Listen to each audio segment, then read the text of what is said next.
Naabutan niyo ba tong TV na to? Yan ang TV namin nung bata pa kami. Well, TV pala ng kapitbahay namin. Yung TV noon, malapad yung likod tapos may maraming pindutan sa harap. Tapos square yung shape niya. Actually, madami na ako napanooran na iba't ibang klase ng TV tulad nito at nito. Pero focus na lang tayo sa isang to kasi ito talaga yung lagi kong pinapanooran kasi may ganyan TV yung pinsan ko dati.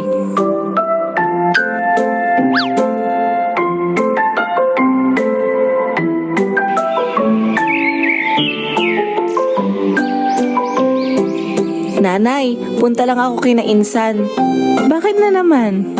Manonood lang po ako ng TV. Sige, basta umuwi ka bago magtanghalian ha. Hindi yung sinusundo pa kita. Sige po. Tuwing umaga ako pumupunta sa bahay ni na Insan noon para manood ng mga cartoon sa Disney Channel at Cartoon Network. Pero kadalasan, anime sa umaga talaga yung pinapanood namin noon. Tanda ko pa dati, sumisilip muna ako sa bintana ng bahay nila noon para i-check kung bukas yung TV nila. Kasi nahihiya akong basta na lang pumasok sa pintuan. Ayun, abot pa ako, hindi pa nagsisimula. Ito ay pwede sa lahat ng manonood. Uy, Jed! Andyan ka pala. Pasok ka. Sige. Salamat. Tamang-tama, mag-uumpisa pa lang. Tuwang-tuwa kami noon kapag nanonood kasi sunod-sunod na anime yung palabas noon tuwing umaga sa GMA. Ginagawa niyo din ba to kapag nanonood kayo ng TV dati? Yung naghuhulaan kayo kung anong susunod na commercial? Palmolive. Sunsilk yan. Oh, Palmolive nga. Close up yan. Colgate yan. Oh, Colgate nga. Panalo na naman ako. Lo. Kapag gabi naman, kasama ko si nanay manood ng TV noon kasi may inaabangan siyang teleserye noon. Jed, bilisan mo naman dyan. Kapag ako hindi nakaabot dun sa pinapanood ko, sinasabi ko sa'yo, magkikita na sina ay nako, bilisan mo. Ay namang bagal mo naman. Eto na po, hinahanap ko pa po yung tsinelas ko eh. Kapag nanonood na kami noon, grabe yung reaksyon nila sa mga nangyayari sa pinapanood nila. Ayan, sinasabi ko na nga ba, traitor yan eh. Ano ka ngayon? Naku, patalastas pa. Ay, naku, nakaka-stress.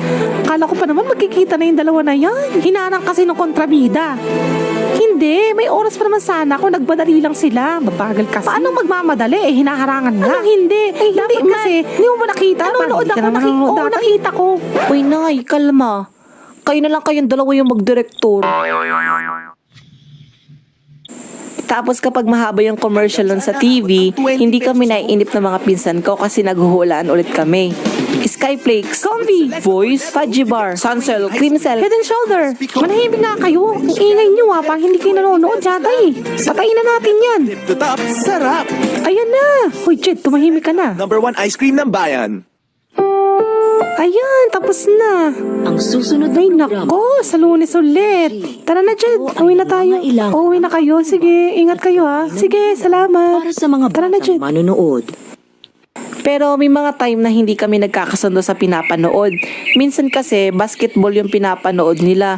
Yun pa naman yung pinakang ayaw ko sa lahat panoorin sa TV. No offense ha, pero hindi talaga ako mahilig manood ng sports, lalo na sa TV. Pulls up, three-pointer. Bang! Bang! It's good! Wins the game at the buzzer! Kuya, ayaw namin yan. Di kami nanonood yan. Gusto mo sakaling kita? Kita mo ako nanonood eh. Pero dahil nga nakikinood lang ako, di syempre wala akong magagawa at hindi din ako pwede magreklamo kaya umuwi na lang ako.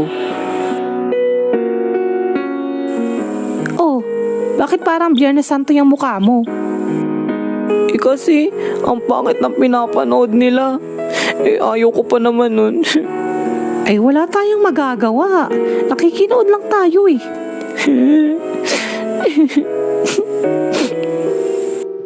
Tapos dati, sobrang paborito ko talaga yung mga Disney films, lalo na yung mga cartoons. One time, nakita ko sa commercial na may ipapalabas daw na Disney film sa Sabado. Sabado din nanonood ng basketball yung pinsan ko nun.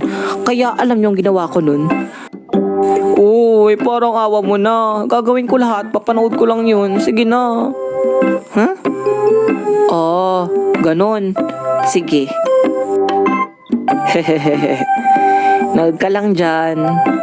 Okay lang yan. At least napanood ko yung gusto ko.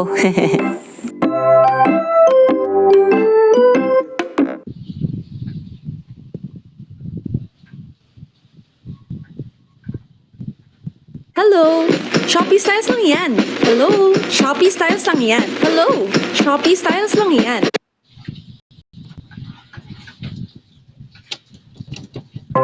Nay, manonood lang po ako ng TV kina Insan.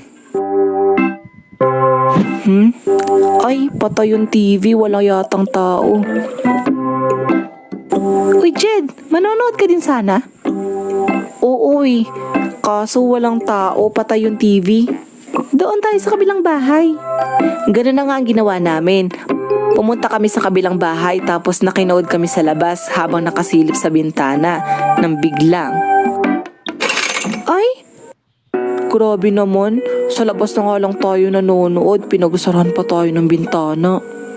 Narinig siguro ng may-ari ng bahay yung sinabi ko noon kaya binuksan niya ulit yung bintana. Pero sobra kaming napahiya noon at sumama din yung loob namin nung time na yun kaya umalis na din kami. Pauwi na ako galing sa school noon nung makita ko ulit yung isa kong pinsan sa kapitbahay nila. Uy Jed, manonood kami ng bala mamaya. Anong papanoorin nyo? Basta, Disney yun. Fairy tale. Wow, sige. Sunod ako mamaya. Sa sobrang excited ko nun, hindi na ako nakapagpaalam na maayos kay nanay kasi dumiretso na agad ako sa papanooran namin ng DVD. Sobrang saya ko that time kasi hindi ko pa napapanood yung Disney movie na yon nang biglang. Andiyan ba si Jed? Hala, Jed, hinahanap ka ng nanay mo. Ha? Nay, bakit po? Nanonood pa po ako. Hindi ka matayo dyan? Nay, ayoko pa umuwi. Ang ganda ng pinapanood namin eh. Huwag mo na ako papasukin dyan, Jed. Hindi ko alam kung saan ka hahanapin. Kung hindi pa ako nagtanong kung kani-kanino dyan hindi kita makikita. Bakit doon ka ba nakikinood? May DVD kasi sila doon. Ang ganda ng pinapanood nila eh. Umuwi ka na ha? Hindi na ako pinabalik ni nanay nun. Sobrang iyak nga ako ng iyak nun kasi hindi ko na matutuloy yung pinapanood ko. Eh, sobrang ganda pa naman nun.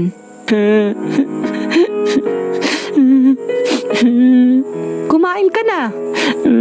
Ayoko po.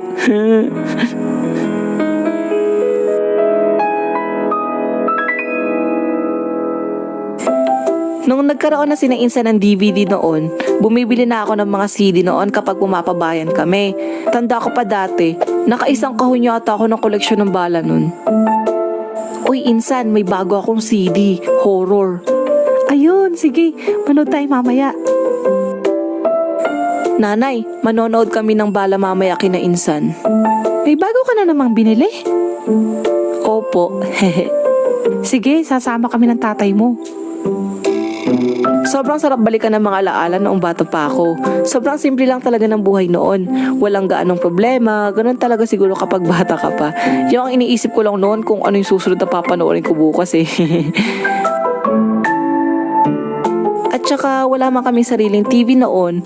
May mga mababait naman kaming kapitbahay na nagpapanood sa amin. Kailan kaya kami magkakaroon ng sariling TV? Yung hindi na namin kailangan makinood. Umuso na din yung flat screen sa kalaunan tapos sumunod na yung smart TV kung saan pwede ka nang manood sa mga streaming platform tulad ng YouTube, Netflix at Disney Plus at marami pang iba. Nay, nood na tayo. May bagong movie na naman akong alam. Ang ganda. Sige, pero kain muna tayo. Saan ko nga nakita yun? Sa Netflix ba o Disney Plus? Ay, eto na, nakita ko na siya. May subtitle ba yan? Meron po. Pwede nga Tagalog dub eh.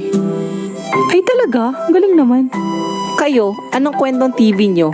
Kwento nyo din dyan sa baba. Subscribe naman kayo, libre lang yan. Salamat! Special shoutout pala kay Janice De La Cruz. Thank you sa pagbili ng perfume. Kung gusto nyo din palang bumili guys, ilalagay ko sa description yung link ng shop ng ate ko. So, ayun lang. Salamat! So, hi guys! As you can see, nagbalik loob ulit ako sa dati kong art style. Wala talaga akong consistency pagdating sa art style ko. Pero hindi. The reason why bumalik ako sa dati kong art style dahil na-miss ko lang. At saka eto naman talaga yung itsura ng drawing ko dati pa. Kumbaga dito ako nakilala sa art style na to. About naman dun sa MSA inspired art style ko, nadala lang siguro ako sa bugso ng damdamin ko habang pinapanood ko yung mga stories nila to the point na namimik ko yung art style nila. Pero anyways, I think it was a great experience din naman since nababasa ko sa mga comments nyo na nag-improve ako. So hindi ko mapapangako kung magiging consistent na tong art style ko ngayon. Pero hopefully oo kasi kahit ako naguguluhan na din ako. Siguro gagawin ko na lang na mas malinis at mas colorful pa tong drawing ko. In that way, kahit papano makita nyo pa din yung improvement ko for my future uploads. But I think my channel is not all about art style naman, di ba? I think it's more on my stories na sinishare ko sa inyo. Kaya nga Jad Animation Story pangalan ng channel ko So, yun lang.